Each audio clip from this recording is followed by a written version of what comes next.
Deep in the heart of the ancient Maya world, beneath the towering pyramids and the lush green jungles, lay a place of darkness and mystery, the underworld. The Maya called it Xibalba, the place of fright. This was not just a simple land of the dead, but a complex and terrifying realm ruled by powerful gods and filled with trials, monsters, and strange wonders.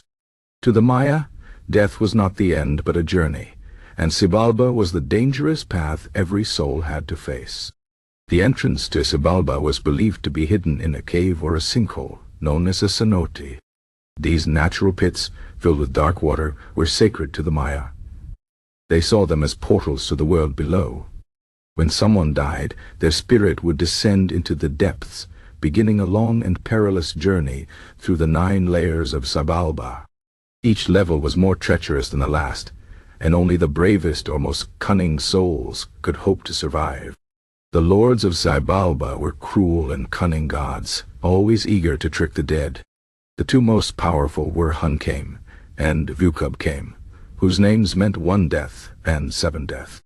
They ruled with fear, setting deadly traps and challenges for the souls who entered their domain.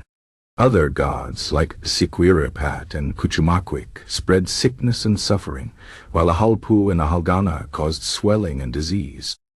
The lords of Xibalba delighted in tormenting the dead, forcing them to play ball games with blades or sit on burning hot benches. But the most famous story of Xibalba is not about the dead, it is about the living. The hero twins, Hunahpu and Xibalba, were brave warriors who entered the underworld to avenge their father.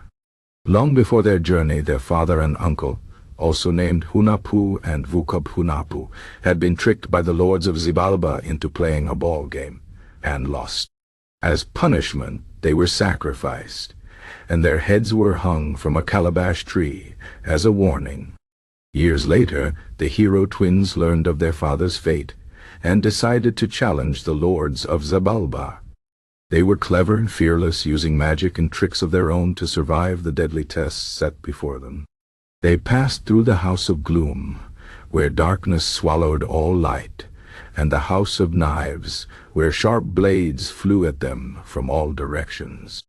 They endured the House of Cold, where the air froze bones, and the House of Jaguars, where hungry beasts waited to tear them apart. But the greatest test came when the lords of Xibalba demanded that the twins bring them flowers from the gardens of the underworld, a task meant to be impossible. Using their wits, the twins sent an army of ants to steal the flowers, humiliating the gods. Finally, the lords forced them to play the same deadly ball game that had killed their father. But the twins were ready. They allowed themselves to be sacrificed, only to rise again, more powerful than before. In the end, the hero twins defeated the lords of Xibalba, breaking their power forever. They rescued their father and uncle, lifting them from the underworld and placing them in the sky as the sun and the moon. From that day on, the Maya remembered the courage of the twins and the dangers of Xibalba. They knew that even in the face of death, cunning and bravery could bring victory. For the Maya, Xibalba was not just a myth. It was a reflection of their beliefs about life, death, and the struggle between good and evil.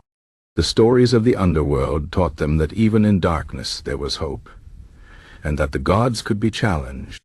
Today, as we explore the ruins of their cities and read their ancient texts, the legend of Xibalba still whispers from the shadows, reminding us of a time when the line between the living and the dead was as thin as the veil between night and day.